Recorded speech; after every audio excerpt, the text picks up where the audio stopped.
మొదట ఏముంది? ప్రేమ ఉంది. మొదట ఏముంది? సమర్పణ ఉంది. మొదట ఏముంది?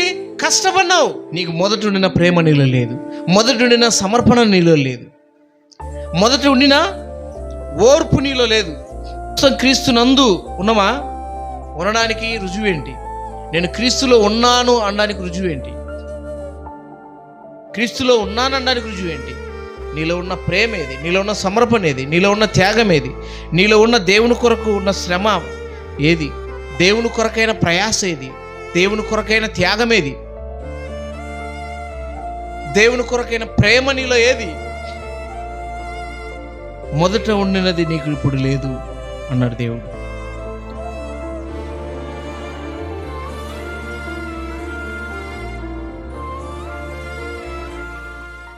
వచనం,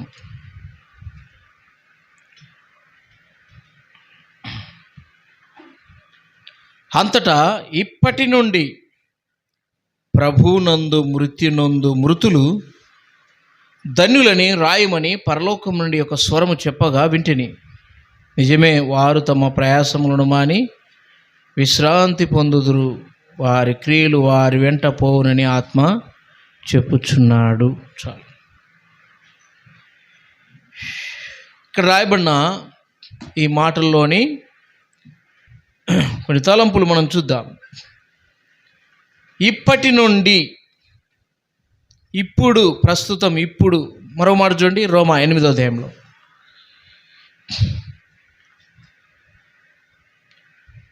రోములకు రాసిన పత్రిక 8వ అధ్యాయము మొదటి వచనం. కాబట్టి ఇప్పుడు క్రీస్తునందున్న వారికి ఏ శిక్ష విధి లేదు. చాలు. ఈ రెండు విషయాలు మనం చూద్దాం. ఇప్పటి నుండి యోహానికి పద్మాసు దీవులో పరలోకము నుండి దేవుడు మాట్లాడుతూ యేసుప్రభు వారు ఇప్పటి నుండి క్రీస్తునందు మృతి పొందిన వారు ధన్యులు అని రాయండి.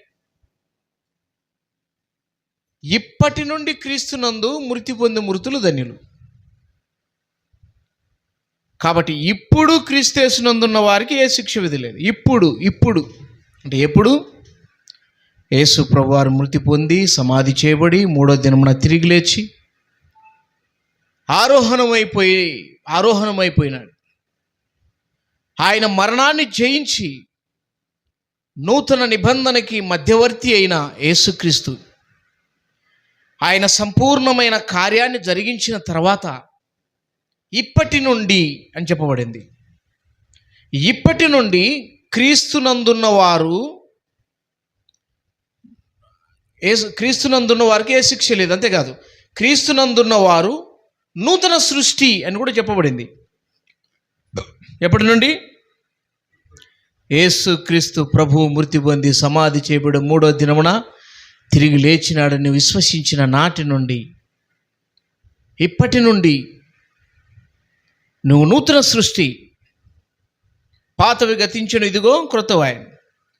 ఇప్పటి నుండి క్రీస్తునందున్న వారికి ఏ శిక్ష విధి లేదు. ఇప్పటి నుండి క్రీస్తునందు ప్రభువునందు మృత్యునందు మృతులు ధన్యులు అని రాయము అని చెప్పబడింది. ఇప్పటి నుండి ఇప్పుడు అని చెప్పండి అన్నమాట. అంటే క్రీస్తునందు, ఎప్పుడు? క్రీస్తునందు ఉన్న వారికి, యేసు క్రీస్తునందు, యేసు ప్రభు దగ్గరకు వచ్చిన వారు. కొంతమంది చెప్తాంటారు, నేను ఎప్పుడో చిన్నప్పుడే నేను బాప్తిసం తీసుకున్నా, చిన్నప్పుడే నేను చేసిన, చర్చికి పోతా ఉన్నా అని చెప్తాడు అనమాట.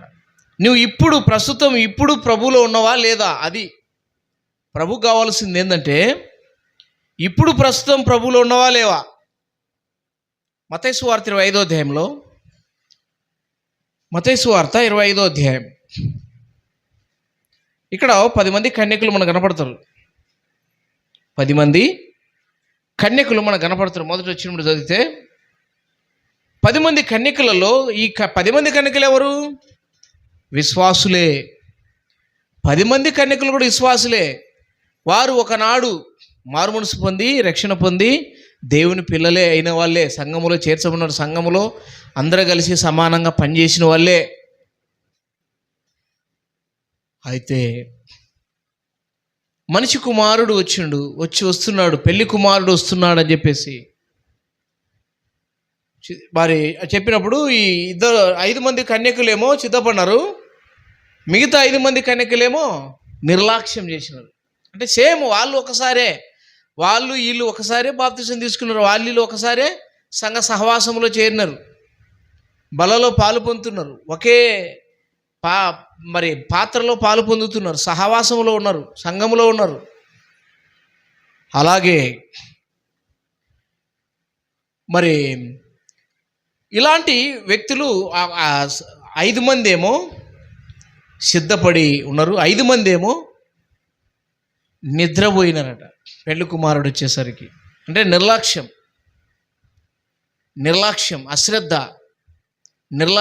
అశ్రద్ధ, భయం లేనితనం.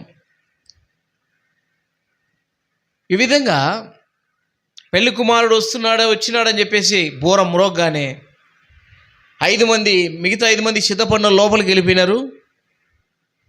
సిద్ధపడని వారు, అంటే నిర్లక్ష్యం చేసిన వారు, మేము ఎప్పుడు పాత విశ్వాసులను తెలుసా అని గొప్పగా చెప్పుకున్న వాళ్ళంతా ఏమైనారు? విడవబన్నారు. నువ్వు ఎప్పుడో రక్షించబడి ఉండొచ్చు, ఇప్పుడు ఎలా ఉన్నావు అది ప్రాముఖ్యమైనది. ప్రభుకి ఏం కావాలా? ఇప్పుడు ఎలా ఉన్నావు? క్రీస్తు నందు ఇప్పుడు ఎలా ఉన్నావు? అప్పుడెప్పుడో నువ్వు బాప్తిసం తీసుకున్నావు కాదు, అప్పుడెప్పుడో నువ్వు సంఘంలో ఏదో సమర్పించుకున్నావు కాదు, అప్పుడెప్పుడో నువ్వు ఏదో చేసినావు కాదు. ఇప్పుడు ఎలా ఉన్నావు? నీ ప్రేమ ఎలా ఉంది ఇప్పుడు? దేవుడు కూడా ప్రేమను గురించి కూడా చెప్పిన ప్రకటన గ్రంథంలో 2వ అధ్యాయంలో ఏమన్నాడు? మొదట ఉండిన ప్రేమ నీకు లేదు అన్నాడు. అంటే మొదట్లో ఆసక్తిగా ఉన్నావు, మొదట సమర్పణ ఉంది, మొదట త్యాగం ఉంది, మొదట ఎలా ఉంది? ప్రేమ ఉంది. కానీ ఇప్పుడు లేదు, ఇప్పుడు లేదు. అదేనమాట. చూద్దాం. ఎఫెసీ సంఘముతో మాట్లాడుతూ ప్రకటన 2వ అధ్యాయంలో 2వ వచనం, నీ క్రియలను నీ కష్టములను నీ సహనమును నేను ఎరుగుదును. నువ్వు దుష్టులను సహింపలేవని అపోస్తులు కాకే తాము అపోస్తులని చెప్పుకుని వారిని పరీక్షించి వారు అబద్ధికులని నీవు కనుగొంటివనియు, నీవు సహనము కలిగిన నామము నిమిత్తం భారం భరించి అలయలేదనియు నేను ఎరుగుదును. ఆయనను మొదట నీకుండిన ప్రేమను నువ్వు వదిలితివని నీ మీద తప్పు మోపుతున్నా అన్నాడు దేవుడు. మొదట ఏముంది? ప్రేమ ఉంది. మొదట ఏముంది? సమర్పణ ఉంది. మొదట ఏముంది? కష్టపడినావు. మొదట్లో ఏముంది? నీకు మంచి క్రియలు ఉన్నాయి. నీకు మొదట కష్టం ఉంది. మొదట ఎంతో సహించేవానివి, మొదట ఎంతో ఓర్చుకునేవాడివి, మొదట ఎంతో సహించేవానివి, మొదట ఎంతో దుష్టులను సహింపలేను అని అపోస్తులు కాకే తాము అపోస్తులు అని చెప్పుకుని వారిని పరీక్షించి వారు అబద్ధికులను నీవు కనుగొంటివని నేను ఎరుగుదును. అంటే అంత టాలెంట్ ఉంది నీకు. ఇప్పుడు అపోస్తులు ఎవరో, దొంగ అపోస్తులు ఎవరో కనుగొనని స్థితిలోనూ ఉన్నావు అని అంటున్నారు అన్నమాట. నీకు మొదట ఉండిన ప్రేమ నీలో లేదు, మొదట ఉండిన సమర్పణ నీలో లేదు, మొదట ఉండిన ఓర్పు నీలో లేదు. ఇంకా 2వ అధ్యాయంలో మరో సంఘముతో మాట్లాడుతుంటే చూద్దాం.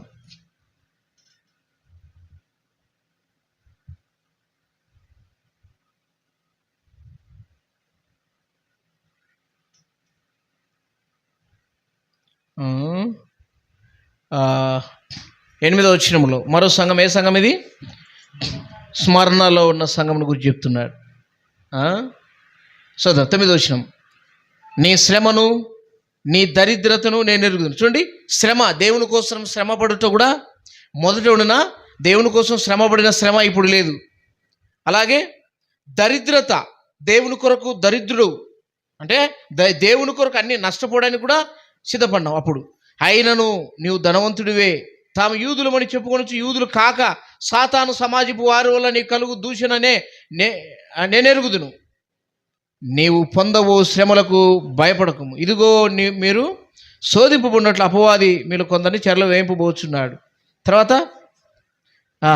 10 దినములు శ్రమ కలుగును. ఏం చేయాలంట? మరణం వరకు నమ్మకంగా ఉండు. అది చాలు. మొదట ఉండిన శ్రమ పడినావు, మొదట ఎంతో సహించినావు, మొదట ఎంతో సమర్పణ ఉంది, మొదట ఎంతో త్యాగం చేసినావు, మొదట ప్రేమ ఉంది. ఇవన్నీ లేవు ఇప్పుడు. అది మొదట అన్నీ ఉన్నాయి, ఇప్పుడు ఏమి కనపడడం లేదు. చల్లారిపోయినావు. ప్రస్తుతం ఇప్పుడు ఇప్పుడు ఇప్పుడు అని చెప్పడుతూ వచ్చింది. క్రీస్తునందు ఇప్పుడు, క్రీస్తునందు ఇప్పుడు క్రీస్తునందు ఇప్పుడు నిద్రించగలవా? క్రీస్తు ఒకవేళ మరణం వచ్చిందనుకో, క్రీస్తులో నువ్వు మరణించగలవా అనేది కూడా ఎంతో ప్రశ్నార్థంగా ఉందన్నమాట. ప్రస్తుతం క్రీస్తునందు ఉన్నామా? ఉండడానికి రుజువేంటి? నేను క్రీస్తులో ఉన్నాను అనడానికి రుజువేంటి? క్రీస్తులో ఉన్నాను అనడానికి రుజువేంటి? నీలో ఉన్న ప్రేమ ఏది? నీలో ఉన్న సమర్పణ ఏది? నీలో ఉన్న త్యాగం ఏది? నీలో ఉన్న దేవుని కొరకు ఉన్న శ్రమ ఏది? దేవుని కొరకైన ప్రయాస ఏది? దేవుని కొరకైన త్యాగం ఏది? దేవుని కొరకైన ప్రేమ నీలో ఏది? మొదట ఉండినది నీకు ఇప్పుడు లేదు అన్నాడు దేవుడు. మొదట ఉన్నది ఇప్పుడు లేదు. ఎంతో సమర్పణ ఉన్నది మొదట, ఎంతో త్యాగం ఉన్నది మొదట. మొదట ఉండిన ప్రేమ నీలో ఇప్పుడు లేదు అన్నాడు దేవుడు. కాబట్టి నీ సహనముని నేను ఎరుగుదును అన్నాడు. కాబట్టి ఇప్పుడు ప్రభువునందు మనం ఉన్నామా? ఇప్పుడు ప్రభువునందు మనం ఉన్నాము అనడానికి రుజువేంటి? ఇప్పుడు ప్రభువునందు మనం ఉన్నామనడానికి రుజువేంటి? యేసు ప్రభు మాట అన్నాడు. యోహాను సువార్త 15వ అధ్యాయం 14 వచనం. యోహాను సువార్త 15వ అధ్యాయము 4 వచనం చూద్దాం. 15వ అధ్యాయం 4 వచనం.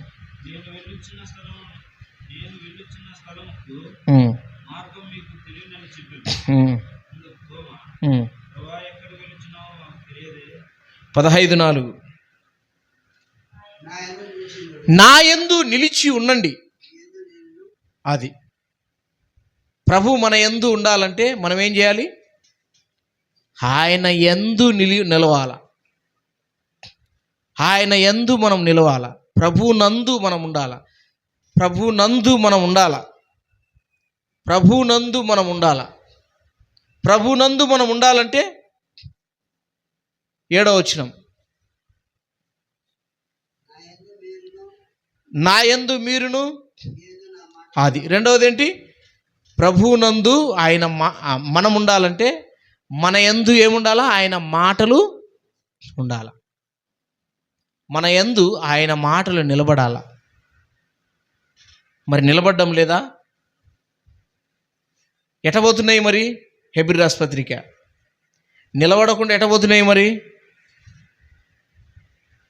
నిలబడాలి కదా, ఎటబోతున్నాయి నిలబడకుండా? హెబ్రీ 2వ అధ్యాయం 1వ వచనం. 2వ అధ్యాయం 1వ వచనం. కావున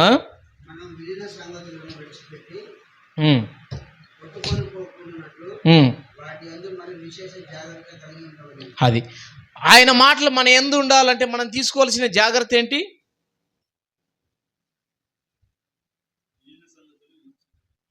వినిన సంగతులను విడిచిపెట్టి కొట్టుకొని పోకుండాన్నట్లు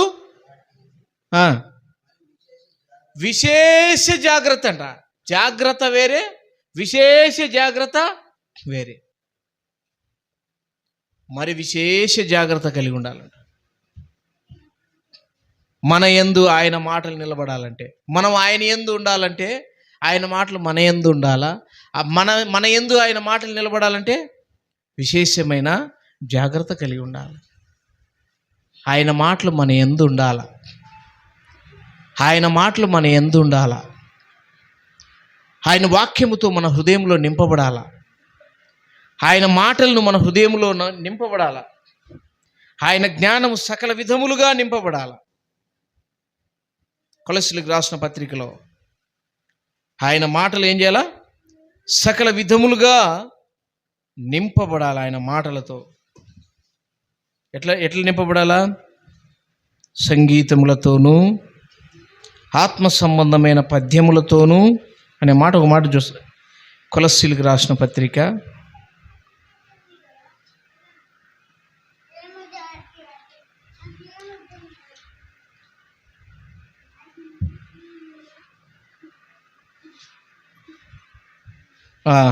2వ అధ్యాయం 16 వచ్చిన 3వ అధ్యాయం 16 వచ్చిన లేకపోతే 15 నుండి చూద్దాం. 15 నుండి చదవండి. క్రీస్తు అనుగ్రహించు సమాధానము మీ హృదయంలో ఏలుచుండనీయుడి. మొదటిది వాక్యం అయితే, రెండవది ఆయన సమాధానం మన హృదయంలో ఏం చేయాలా? ఏలుచుండాల. సమాధానము ఎల్లప్పుడూ మన హృదయంలో ఏలుబడి చేస్తూ ఉండాల. పనికి మాలిన వాటి కొరకు సమాధానాన్ని పోగొట్టుకోకూడదు. వింటున్నారా? అనవసరమైన వాటి కొరకు మనలో ఉన్న సమాధానాన్ని పోగొట్టుకోకూడదు. సమాధానాన్ని మనం కలిగి ఉండాల. ఇతరులతో గొడవలు పడకూడదు. ఇతరుల మీద ఆగ్రహించకూడదు. పొరపాటున ఏదన్నా జరిగితే ఎంబడే క్షమాపణ కోరి సమాధాన పడాల. సమాధాన పరచువారే దేవుని కుమారులు. కలహాలు రేపువారు సైతాను పిల్లలు. సమాధానము కలిగి ఉండాల. సమాధానాన్ని కాపాడుకోవాల. సమాధానాన్ని మన హృదయంలో ఏలుచుండనీయాల. సమాధానం యొక్క అధికారం కింద మనం బ్రతకాల. మనలో ఉన్న సమాధానాన్ని పోగొట్టుకోకూడదు. అనవసరమైన వాటిలో చిక్కుకొని ఉన్న సమాధానాన్ని పోగొట్టుకోకూడదు. సమాధానం కాపాడుకోవాలంటే ఏం చేయాలా? అవసరమైతే మనం ఏం చేయాలి? మనమే తగ్గించుకొని సమాధాన పడాల. క్షమాపణ కోరాల. అలా సమాధానాన్ని వెంటాడాలంట. సమాధానం ఏం చేయాలా? వెంటాడాల. వాక్యం మన హృదయంలో ఉండాలా. సమాధానం కూడా మన హృదయంలో ఏం చేయాలా? ఏలుతూ ఉండాలి. సమాధానం యొక్క ఏలుబడి కింద మనం బ్రతకాల. సమాధానానికి కర్త ఎవరు? సమాధానకర్తయగు దేవుడు అంటాడు రోమిలికి రాసిన పత్రికలో. దేవుడు ఎవరు? సమాధానకర్త. సమాధానానికి కర్త ఎవరు? యేసు ప్రభు.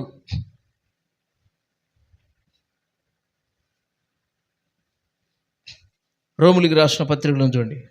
సమాధానకర్తయగు దేవుడు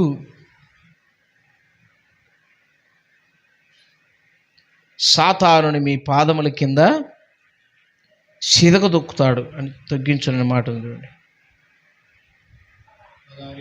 16వ అధ్యాయము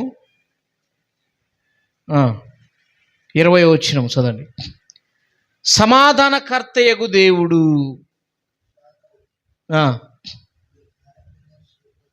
చాలు. ఇప్పుడు సమాధానానికి కర్త ఎవరు? దేవుడు. విశ్వాసానికి కర్త ఎవరు? దేవుడు. నీతి కర్త ఎవరు?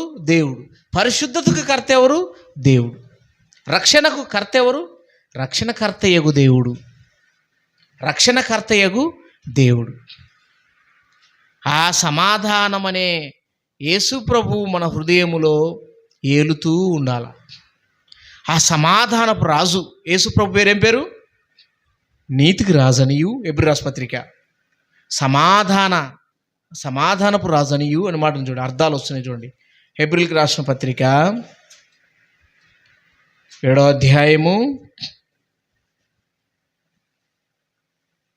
7వ అధ్యాయం మెల్కీషెదెకు సందర్భంలో మాట్లాడుతూ ఈ విషయాన్ని చెప్తాడు.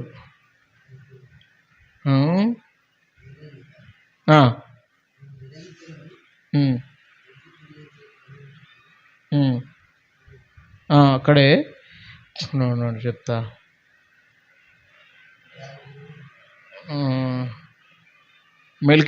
మెల్కీషెదెకు గురించి చెప్తూ నీతికి రాజనియు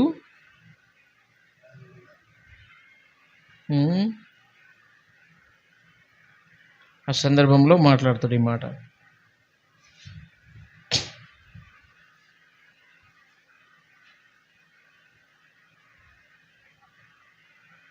ఆరో వచనం చూద్దామా?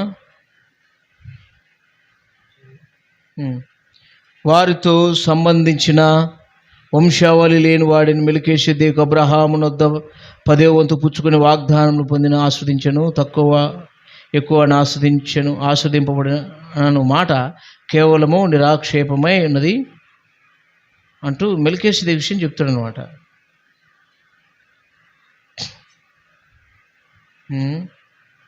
సమాధానపు రాజు అని. యేసు ప్రభు సమాధానపు రాజు, సమాధానకర్త యేసు ప్రభు వారు. 3వ వచనంలో ఉంది కదా, అది 1 నుండి 3 వచనాల్లో మధ్యలో ఉంటుంది చూడు ఈ మాట. లేకపోతే 1 నుండి చదువుమా. రాజులను సంహారం చేసి తిరిగి వచ్చుచున్న అబ్రహామును ఎవడు కలుసుకొని ఆశీర్వదించెనో, ఎవనికి అబ్రహాం అన్నిటిలో 10వ వంతు ఇచ్చెనో, ఆ షాలేము రాజును మహోన్నతుడకు దేవుని యాజకుడునైన మెల్కీషెదెకు నిరంతరము యాజకుడుగా ఉన్నాడు. అతని పేరుకు మొదట నీతికి రాజనియు తర్వాత సమాధానపు రాజనియు అర్థమిచ్చినట్టి షాలేము రాజు అని అర్థము. అతడు తండ్రి లేనివాడు, తల్లి లేనివాడును, వంశావళి లేనివాడును, జీవితకాలమునకు ఆది అయిను అంతమైన లేనివాడునై ఉండి దేవుని కుమారుని పోలియున్నాడు. సమాధానపు రాజు, సమాధానకర్త, సమాధానపు రాజు యేసుప్రభు ఎవరు చెప్పండి? సమాధానపు రాజు, సమాధానపు రాజు. ఆ రాజు మన హృదయంలో ఏం కావాలా? ఏలుబడి చేయాల. ఆ రాజు మన హృదయంలో ఏలాల. ఆ రాజు యొక్క అధికారం కింద మనం ఏం చేయాలా? పరిపాలించబడాలి. ఆ రాజు మనలో ఏలుబడి చేస్తూ ఉండాలి. ఆ రాజు మనల్ని పరిపాలించాలి. ఆ రాజును మనం వెంబడించాలి. ఏ రాజు? సమాధానపు రాజు. సమాధానము అంటే ఎవరు? సమాధానం ఎవరు? యేసుప్రభువే. నీతి ఎవరు? యేసుప్రభువే. పరిశుద్ధత ఎవరు? యేసుప్రభువే. ఇవన్నీ యేసుప్రభు యొక్క క్యారెక్టర్. అదేనమాట. నీతికి రాజు, సమాధానపు రాజు, రక్షణకర్త, విశ్వాసమునకు కర్త, రక్షణకు కర్త, సమాధానపు కర్త, సమాధానకర్త, నీతికర్త. ఇవన్నీ కూడా ఆయనకు సంబంధించినవే. ఆయన మన హృదయంలో ఏం చేయాలా? ఏలుతూ ఉండాలి. లేనిపోని విషయాలలో మనం చిక్కి మన సమాధానాన్ని మనం పోగొట్టుకోకూడదు. ఆయన అధికారమునకు మనం లోబడాల. ఈ విధంగా యేసుక్రీస్తును, ఆయన వాక్యాన్ని, ఆయన హృదయమును, ఆయన సమాధానాన్ని మన హృదయంలో ఏం చేయాలా? ఏలుచూ ఉండాలి. ఆయన ఏలుబడి కింద మనం ఉండాలి. అప్పుడు మనం క్రీస్తునందున్న వారము అని అర్థం. మరో మాట కూడా మత్తయి సువార్త 26:26 ఇది నా శరీరము, దీనిని తీసుకొని తినండి. అంటే ఆయన శరీరం రక్తంలో పాలు పొందువారెవరు? ఆయన యందు ఉండేవారు, ప్రభువు నందు ఉండేవారు. ఇప్పుడు ప్రభువు నందు ఉండేవారు. ప్రభువు నందు ఎవరుండరు చెప్పండి? ఆయన వాక్యము హృదయంలో ఉన్నవారు, ఆయన సమాధానము హృదయములో ఏలుబడి కింద ఉన్నవారు, ఆయన శరీరం రక్తంలో పాలు పొందేవారు ఎవరు? ఆయన వారు, ఆయనకు సంబంధించిన వారు, ఆయన యందు ఉన్నవారు, క్రీస్తు నందు ఉన్నవారు. అదేనమాట. కాబట్టి బల్లలో పాలు పొందక మునుపు ఇప్పుడు క్రీస్తునందు నేను ఉన్నానా అంటే, ఇప్పుడు నేను క్రీస్తునందు ఉన్నాను అనడానికి రుజువేంటి? నాలో వాక్యం ఉందా? నాలో వాక్యం నిలబడాలంటే ఏముండకూడదు? సమస్త దుష్టత్వమును విర్రవీగుచున్న, సమస్త కల్ముషమును విర్రవీగుచున్న దుష్టత్వాన్ని ఏం చేయాలా? మానాలి. సమస్త కల్ముషమును, రెండవది విర్రవీగుచున్న దుష్టత్వం, దాన్ని ఏం చేయాలా? విసర్జించాలా. ఇంకా నాకు వద్దని బయటకు ఊసిన ఊమిని మళ్ళీ తీసుకుంటామా? చెప్పండి. బయట కూసేసిన ఊమి తూ అని మళ్ళీ తీసుకుంటారా? విసర్జించడం అంటే అది. ఏమి విసర్జించాలా?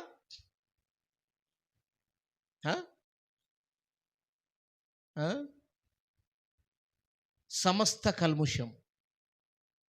ఏ విసర్జించాలా? పేతురు రాసిన పత్రికలు ఉంచుడన్నమాట. యాకోబు రాసిన పత్రిక, యాకోబు రాసిన పత్రిక 1వ అధ్యాయం 21వ వచనం.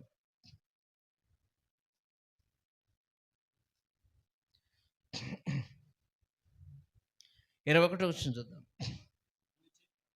అందుచేత సమస్త కల్ముషమును వెర్రవీగుచున్న దుష్టత్వమును మాని, వీటిని ఏం చేయాలా? మానాల. లోపల మన హృదయంలో వాక్యము నాటబడాలంటే మొదట వీటిని ఏం చేయాలా? మానాల. పొలములో మొక్కలు నాటాలంటే పొలములో ఉన్న కలుపుని ఏం చేయాలి? మొదట పాయాల. ఏమిటితో? గొర్రుతో, గుంటికతో ఏం చేయాల? ముందు అది పాయాల. మొక్క నాటాలంటే, మొక్క ఎదగాలంటే దాని చుట్టూ ఉన్న కలుపు మొక్కలు పెరికి పడేయాలి. ఒక రైతు పొలంలో మొక్కలు నాటాలంటే మొదట ఏం చేయాలా? దాన్ని సదును చేయాల. సదునంటే సేద్యం చేసి గొర్రు కొట్టి ఇంకా ఏమైనా మొక్కలు పెరుగుతాయి కదా, దాంతో ఏమైతే అన్నీ చచ్చిపోతాయి. అన్నీ ఏరి నీట్గా దాన్ని సదును చేసిన తర్వాత అప్పుడు దాన్ని మొక్కలు నాటుతాడు. మళ్ళీ ఆ చుట్టూ తర్వాత ఆ మొక్క ఎదగకుండా మళ్ళీ ఏం చేస్తుంటే మొలుస్తూ ఉంటాయి. ఏంటి అవి? కలుపు మొక్కలు మొలుస్తూ ఉంటాయి. తుంగలు, తర్వాత గడ్డి, ఆకులు అవి మొలుస్తూ ఉంటాయి. వాటిని ఏం చేయాలి? మరలా తీయాల. మళ్ళా గొర్రు కొట్టాల. మళ్ళా గుంటిగా దోలాల.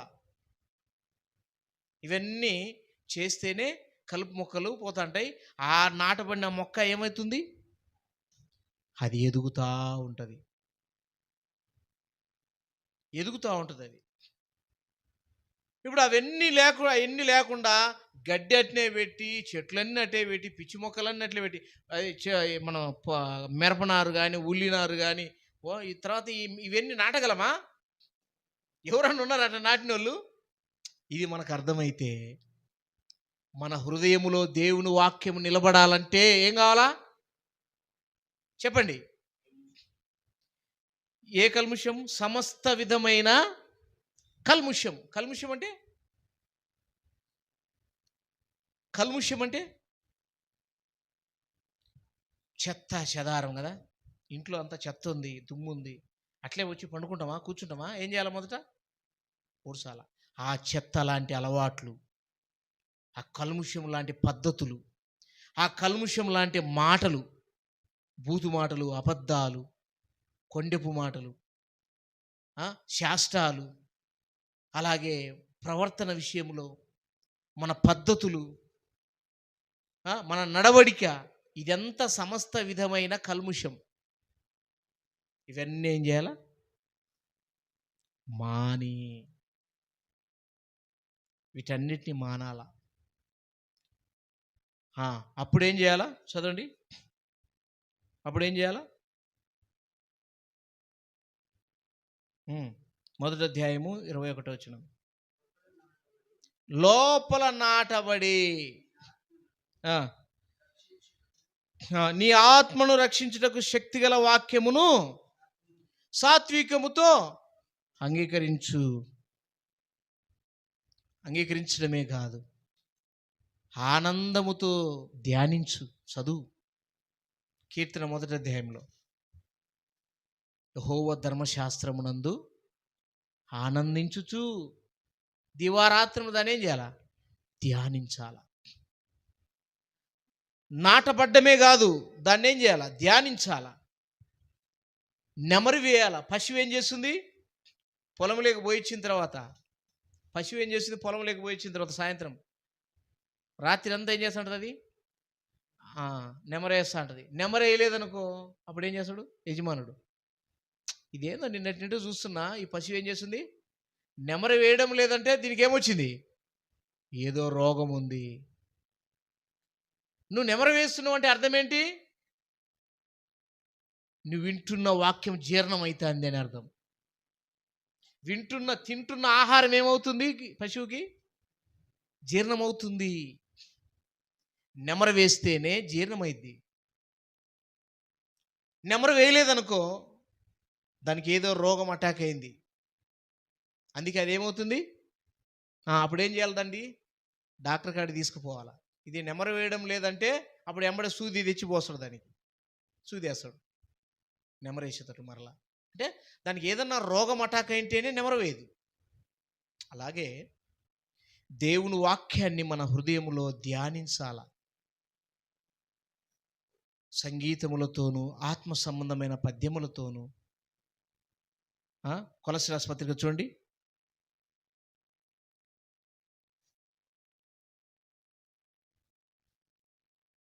కొలస్సీలకు రాసిన పత్రిక 3వ అధ్యాయము 16వ వచనం. సంగీతములతోనూ కీర్తనలతోనూ ఆత్మ సంబంధమైన పద్యములతోనూ ఒకనికొకడు బోధించుచు బుద్ధి చెప్పుచు కృపాసహితముగా మీ హృదయములలో దేవుని గూర్చిన గానము చేయుచు సమస్త విధమైన జ్ఞానముతో క్రీస్తు వాక్యం మీలో సమృద్ధిగా నివసింపనీయుడి. హృదయములో వాక్యం ఏమై ఉండాలట?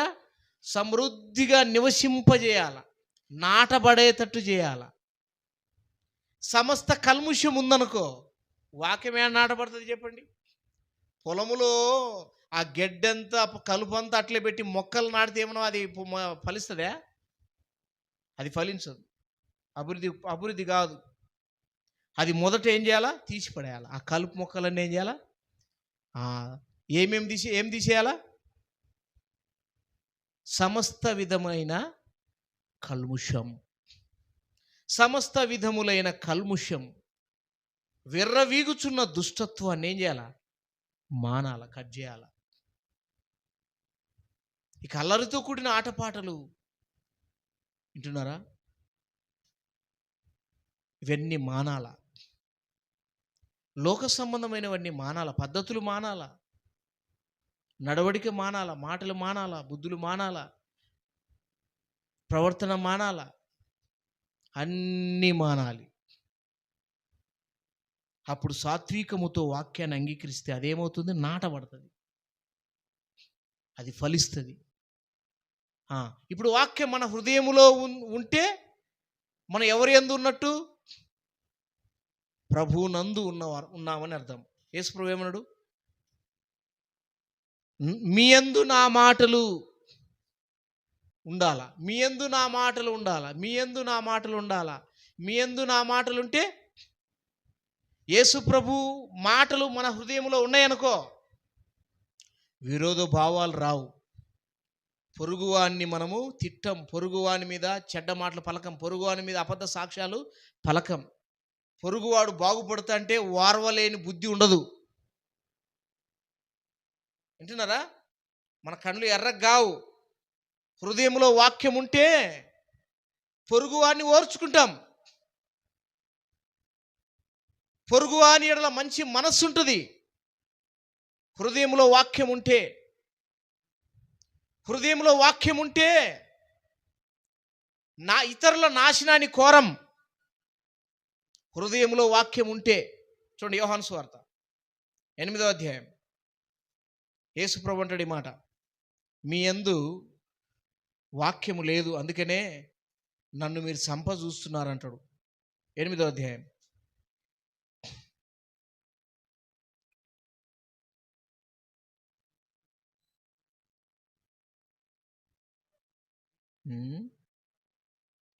ఎనిమిదో అధ్యాయం 37వ వచనం చూద్దాం. మీరు అబ్రహాం సంతానమని నాకు తెలియను, అయినను మీలో నా వాక్యమునకు చోటు లేదు గనుక నన్ను ఏం చేస్తున్నారు? చంపడానికి ఆలోచన చేస్తున్నారు. అది మీ లోపల వాక్యం నాటబడితే, మీ లోపల వాక్యానికి చోటు ఉంటే, మీ లోపల నా వాక్యము నిలబడితే ఇతరుల నాశనాన్ని మీరు కోరరు, చంపడానికి చూడరు, కీడు చేయరు అని. మీ లోపల ఏం లేదు? వాక్యం లేదు. మీ లోపల వాక్యం ఉంటే పాపము చేయరు. 119వ కీర్తన 11వ వచనం. 119వ కీర్తన 11వ వచనం చదవండి. 119వ కీర్తన 11వ వచనం. నీ ఎదుట నేను పాపం చేయకుండానట్లు నా హృదయములో నీ వాక్యమును ఉంచుకొని ఉన్నాను. అది హృదయంలో వాక్యం ఉంటే మనిషి పాపము చేయడు, అబద్ధాలు ఆడడు, మోసపు మాటలు మాట్లాడు, కొండ్యాలు చెప్పడు,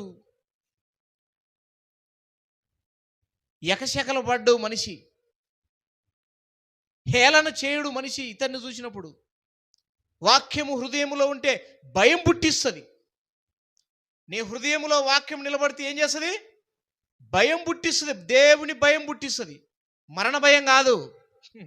మరణం భయం పుట్టిది వాక్యం. వాక్యం ఏం చేస్తుంది? దేవుని భయం పుట్టిస్తుంది, పరిశుద్ధతను కలిగిస్తుంది. వాక్యం నీలో ఉంటే, వాక్యం నీలో ఉంటే దేవుని భయభక్తులు నేర్పిస్తుంది. అందుకే నీ వాక్యము నా హృదయములో ఉంచుకొని ఉన్నాను. వాక్యం నీ హృదయంలో ఉంటే నిన్ను బ్రతికిస్తుంది. వాక్యం నీ హృదయంలో ఉంటే నిన్ను బాగు చేస్తుంది. 107వ కీర్తన 20వ వచనంలో వాక్యం నీలో ఉంటే వాక్యం నిన్నేం చేస్తుంది? బ్రతికిస్తుంది, బాగు చేస్తుంది. వాక్యం ఏం చేస్తుంది? హృదయంలో వాక్యం ఉంటే వాక్యం ఏం చేస్తుంది? బాగలేని వాళ్ళని ఏం చేస్తుంది? బాగు చేస్తుంది. చాలు. వాక్యం ఏం చేస్తుంది? ఎక్కడైతే నువ్వు పడినవో అక్కడి నుండి మరలా నిన్నేం చేస్తుంది? లేపుతుంది, నిలబెడుతుంది. క్రీస్తు అనే బండ మీద నిన్ను నిలబెడుతుంది. ఆత్మీయంగా ఆడ దిగజారిపోయినవో, ఆత్మీయంగా ఆడ పడిపోయినవో నిన్ను లేపి నిలబెడుతుంది వాక్యం. వాక్యం నిన్ను భద్రపరుస్తుంది. వాక్యం ఏం చేస్తుంది? నిన్ను భద్రం చేస్తుంది.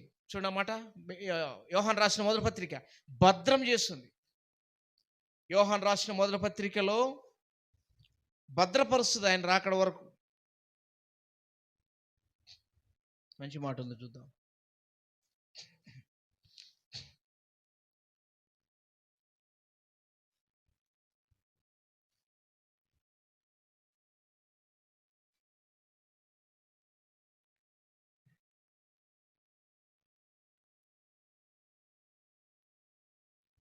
వాక్యము భద్రం చేస్తుందంట, అంటే భద్రపరుస్తుంది.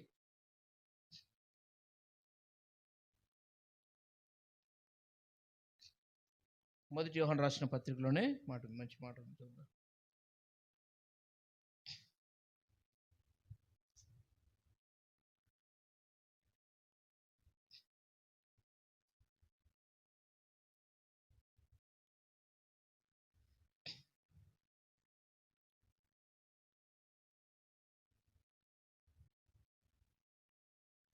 కదా,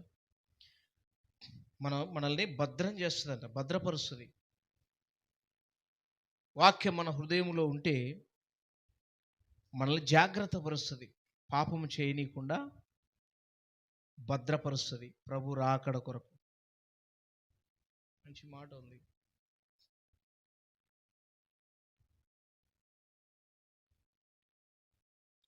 మరి ఇలాంటి వాక్యము అంతేకాదు, ఈ వాక్యం ఇంకేం చేస్తుందంటే, ఈ మాట ఇచ్చిపెట్టండి, మరో మాట చూద్దాం. మొదటి యోహాను సువార్త, ఆ వాక్యం ఏం చేస్తుందంటే మనల్ని వెలిగిస్తుంది. వెలుగు ఆరిపోయిన మనల్ని ఏం చేస్తుంది? వెలిగిస్తుంది. యోహాను రాసిన మొదటి పత్రిక సువార్త, యోహాను సువార్త 5వ వచనం చూద్దాం.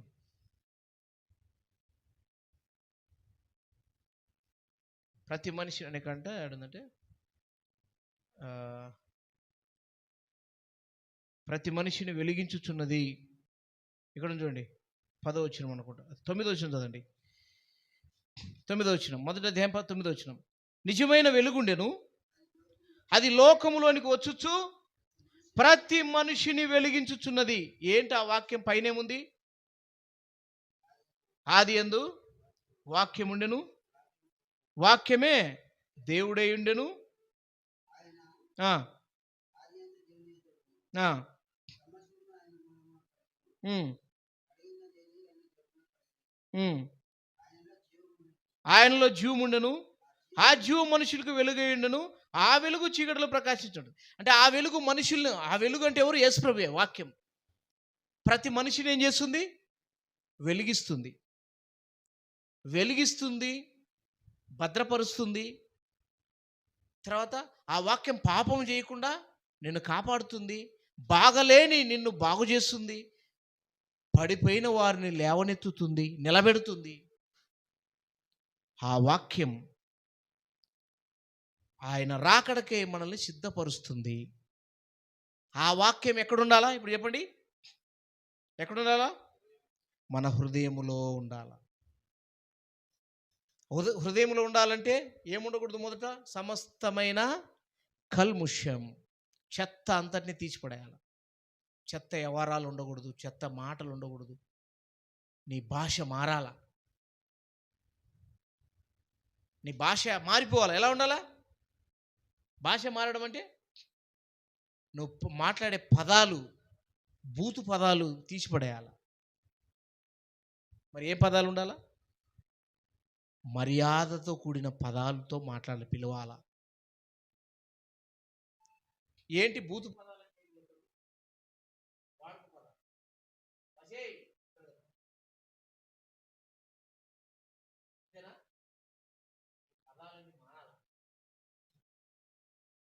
నోరు తెరిస్తే ఇలాంటి బూతులే వస్తుంటాయి. నోరు తెరిస్తే బూతులు, ఇవన్నీ మారాలా. ఏం చేయాలి? ఏం రావాలా? మన మాటలు ఎలా ఉండాలా? ఎఫెసీ రాసిన పత్రిక, ఉప్పు వేసినట్లుగా రుచికరంగా ఉండాలా అంటాడు ఎఫెసీ రాసిన పత్రికలో. రుచికరంగా ఉండాలా. వినువారికి ఎట్లా ఉండాలా? రుచిగా ఉండాలా. వా, ఆయన మాట్లాడినట్టు ఎవరు మాట్లాడలేరు. యేసుప్రభు ఎలా మాట్లాడతాడు? బా, ఆయన మాటలు చూసి అందరూ ఆశ్చర్యపోయారంట. బా, ఆయన మాట్లాడినట్టు ఎవరు ఎంత మంచిగా ఉన్నాయి ఆయన మాటలు. ఆయన మాట్లాడుతుంటే 3 రోజుల వరకు ఎవరికి ఆకలి కాలేదు, దప్పిక కాలే. ఎక్కడ? కొండ మీద. అప్పటికే 3 రోజులు అయిందంట. ఆయన వింటనే ఉన్నారు, యేసుప్రభు ప్రసంగం వింటనే ఉన్నారు. బహిరంగ మీటింగ్ అది. వాక్యం వింటనే ఉన్నారు. ఆకలి కాలేదు, దప్పిక కాలేదు. యేసుప్రభు వాళ్ళు ఎందుకు జాలిపడి ఏమన్నాడు? ఇప్పటికే 3 రోజులైంది, వారికి ఆహారం పెట్టండి అంటాడు శిష్యులతో. యానింటి దేవుల ప్రభువా, ఇంతమంది జనానికి ఎంతమంది? 5,000 మంది. 5,000 మంది జనం, పురుషులే 5,000 మంది, స్త్రీలు భార్యాభర్తలు వచ్చి ఉండరా? ఖచ్చితంగా. వాళ్ళు 5,000 మంది పిల్లలు. వాళ్ళు ఒక 5,000 అంటే 10,000 మంది పిల్లలు ఉంటారు. మొత్తం ఎంతమంది? ఒక 20,000 మంది మొత్తం లెక్కేసుకుంటే. పురుషులే 5,000 మంది. ఇక వీళ్ళందరికీ ఆనుడి దేవుల ప్రభు ఆహారం అంటారు. మీ దగ్గర ఎన్ని ఉన్నాయి రొట్టెలు అంటే? 5 రొట్టెలు ఉన్నాయి, 2 చేపలు ఉన్నాయి, పెట్టండి అన్నాడు. కృతజ్ఞతాస్తుతి చెల్లించి ఆకాశం వైపు చేతులెత్తి కృతజ్ఞతాస్తుతులు చెల్లించి వాటిని విరిచి ఏం చేసినట? ఇప్పుడు పంచిపోండి అన్నాడు. పంచుతా అంటే ఇంకా తరగడం లేదు, వృద్ధి అవుతూనే ఉన్నాయి. ఏంది ప్రభువా, అందరు తిని మిగిలిన కూడా ఇంకా 12 గంపలు ఎత్తిండ్రు. మిగిలిన కూడా ఎన్ని వచ్చినాయి? ఇంకా 12 గంపలు వచ్చినాయి. అంటే ఆయన మాటలు వింటా ఉంటే ఎలా ఉన్నాయి? అమృత ధారలు. యేసుప్రభు మాటలు ఏంటి? అమృత ధారలు. ఆయన మాట్లాడినట్టు ఎవరు మాట్లాడలేదు. అందుకనే లోకమే ఆయన ఎంబడి పోయిందంట. ఎందుకు? ఆయన మాటలకు. గొప్ప జన సమూహమే ఆయన ఎంబడి తిరుగుతూ ఆయన ఎంబడి పోతా ఉంది. ఆయన మాట్లాడే మాటలకి. ఆయన మాట్లాడినట్టు ఎవరు మాట్లాడలేదు. అయ్యో, ఎవరైనా ఏంటి ఎంత మంచిగా మాట్లాడుతాడు, ఎవరిని చూడలేదు ఇట్లా. రుచికరమైన మాటలు. ఆయన మాటలు ఎంత టేస్ట్ వింటున్నారా? ఆయన మాటలు ఎంత బాగున్నాయి ప్రజలకి. రోగులు కూడా లేచి నిలబడతారు ఆయన మాట్లాడుతుంటే. ఆయన మాటల్లో ఏముంది? స్వస్థత. ఆయన మాటలో స్వస్థత ఉంది. 10 మంది కుష్ఠరోగులు వచ్చిండ్రు, ఎమ్మడిస్తున్నారు. మమ్మల్ని బాగు చేయండి, వెళ్ళిపోయింది, మీరు పోయి మీ దేహాలు యాజకుని కనపరచుకోపోండి అంటే దారెంపుటే బాగైపోయింది. ఆయన మాటలు ఏముంది? స్వస్థత, అద్భుతాలు ఉన్నాయి. ఆయన నోట అమృత ధారలు, ప్రజల ఆకలి తీర్చినాయి ఆయన మాటలు. ఆ మాటలు, అలాంటి మాటలు ఆయన్ని ఎరిగిన వారు మన నోట కూడా రావాలి. నోరు తెరిస్తే బూతులు, నీ దగ్గర నిలబడకూడదు, ఈ మాటలు మాట్లాడతావు, దరిద్రపు మాటలు పొద్దున్నే అని అంటారు కదా మనల గురించి ఏమంటారు చెప్పండి? దరిద్రుడా, పొద్దున్నే ఇలా ఈ మాటలు ఏంది మాట్లాడతావు? ఎప్పుడు బూతులేనా? ఇప్పుడు అబద్ధాలేనా? దుర్భాష, ఎప్పుడు దుర్భాషేనా? నీ మాట ఎలా ఉండాలి? స్పష్టంగా, టేస్ట్గా ఉండాలి, మధురంగా ఉండాలి, ప్రేమతో కూడినదై ఉండాలి. ఎఫెసు రాసిన పత్రికలో చూడండి, కొలస్సీలో కదా, కొలస్సీ రాసిన పత్రిక 4వ అధ్యాయం 6వ వచనం, 4-6 వచనం చూద్దాం, చదవండి. కొలస్సీ 4వ అధ్యాయం 6వ వచనం.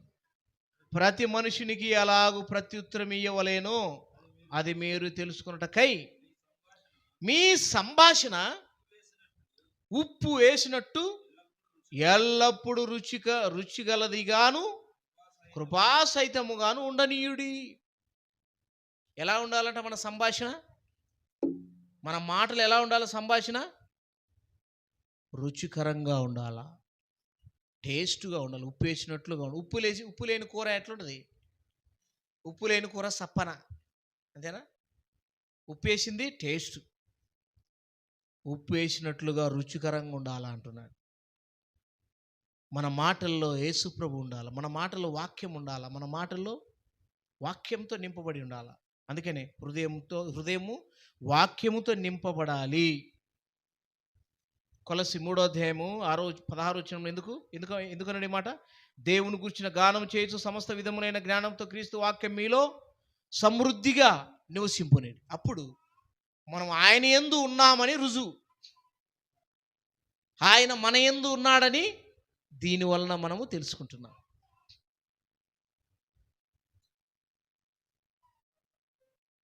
అమ్మో, వీరు ఇంత ధైర్యం ఎట్లా వచ్చింది? ఇంత మంచిగా చెప్పడానికి ఇంత ధైర్యం, ఇంత సాహసం వీళ్ళకి ఎలా వచ్చింది? వీళ్ళు విద్య లేని పామరులు గారా? చేపలు పట్టుకుంటే జాలరులు గారా? ఇంత మంచిగా మాట్లాడుతుంటే ఎక్కడి నుండి వచ్చింది వీళ్ళకి ఇంత జ్ఞానం అన్నారు? చూడండి అపొస్తలుల కార్యములు ఎంత మంచి సాక్ష్యం ఉందో చూడండి. ఎక్కడి నుండి వచ్చింది ఇంత జ్ఞానం అంటే వాళ్ళు యేసుతో ఉన్నవాళ్ళు అందనమాట. యేసు ప్రభుతో మనం సహవాసం చేస్తే, యేసు ప్రభుతో మనం స్నేహం చేస్తే మన మాటలు మారిపోవాలి, బుద్ధులు కూడా మారిపోవాలి. ఎఫెసీ 4వ అధ్యాయం 13వ వచనం చూద్దాం. 4:13. వారు పేతురును యోహానుల ధైర్యమును చూసినప్పుడు వాళ్ళు విద్య లేని పామరులని గ్రహించి ఆశ్చర్యపడి వారు యేసుతో కూడా ఉండిన వారని గుర్తెరిగిరి. ఎట్లా గుర్తుపట్టిండ్రు చెప్పండి?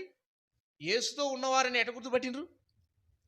యేసు ప్రభు మాట్లాడినట్టు మాట్లాడుతున్నారు, యేసు ప్రభు ప్రసంగించినట్లుగా ప్రసంగిస్తున్నారు. అంటే ఏమని? ఆయన అధికారపూర్వకంగా బోధించిండంట. ఎట్లా బోధించిండు? అధికారపూర్వకంగా బోధించిండు. వీళ్ళ బోధ కూడా ఎలా ఉంది? అధికారపూర్వకంగా బోధ. వీరి మాటలు ఎలా ఉన్నాయి? కృపాసహితమైన మాటలతో ఆరు బోధ చేస్తుంటే అందుకని వాళ్ళు ఎమ్మడే గుర్తుపట్టేసిండ్రు. ఎట్టొచ్చినాయి వీళ్ళకి? చదువురాని మోటోళ్ళకి ఎలా ఉంటాయి మాటలు? చదువురాని పచ్చి మోటోల మాటలు ఎట్లుంటాయి? వినడానికి బాగుంటాయా? వీళ్ళెవరు? విద్య లేని పామరులు అంటే ఎవరు? మోటోళ్ళే వీళ్ళు, చేపలు పట్టుకునే వాళ్ళు వీళ్ళు. వల, చేపలు, నీళ్లు, సముద్రం తప్ప ఇంకేం తెలియదు వీళ్ళకి. ఇలాంటి వాళ్ళు యేసు ప్రభు దగ్గరికి వచ్చిన తర్వాత భాష మారిపోయింది, పద్ధతులు మారిపోయినాయి. ఎక్కడి నుండి వచ్చినాయి వీళ్ళకంటే? యేసుతో సహవాసం చేసిండ్రు వీళ్ళు, యేసుతో ఉన్నవాళ్ళు. ఈరోజు నిన్ను, నన్ను, నీ గురించి, నా గురించి ఎలాంటి సాక్ష్యం ఉంది? మన మాటలు మారినాయా? పద్ధతులు మారినాయా? యేసు యేసు యేసు ప్రభు యొక్క వాక్యం మన హృదయంలో ఉంటే మనం ఆయన యందు ఉన్నామని అర్థం. ఆయన మన యందు ఉన్నాడని అర్థం. అప్పుడు ఏ శిక్ష విధి లేదు. అప్పుడు క్రీస్తు నందు మృతి పొందు మృతులు ధన్యులు. అప్పుడు మనం ప్రభువు నందు ఉన్నామని అర్థం. ఎప్పుడో నువ్వు బాప్తిసం తీసుకున్న సరిపోదు. నువ్వు ఎప్పుడో దేవునికి చేసినాడు సరిపోదు. ఇప్పుడు ఎలా ఉన్నావు? క్రీస్తు నందు ఎలా ఉన్నావు? ఇప్పుడు ప్రస్తుతం క్రీస్తులో నువ్వు ఎలా ఉన్నావు? క్రీస్తులో ఎలా ఉన్నావు? అది పరీక్షించుకుని బలలో పాలు పొందాం. మోకరించండి.